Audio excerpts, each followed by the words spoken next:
when modern science crashes a class taught by yesterday's textbook. So my son, Mason, comes home from middle school the other day and he looks totally crushed. I ask him, buddy, what's up? He pulls a crumpled test out of his backpack, a big, fat, red C circled at the top. I look at the question he got wrong. It says, true or false?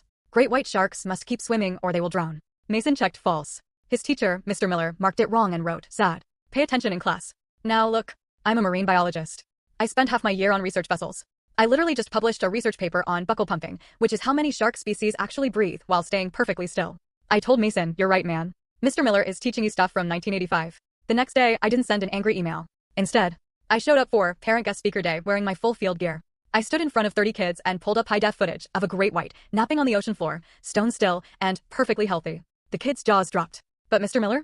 His face turned a shade of purple I've only seen on deep-sea coral. He crosses his arms and says, that's a very niche exception, Mr. Hayes. But the curriculum is very clear.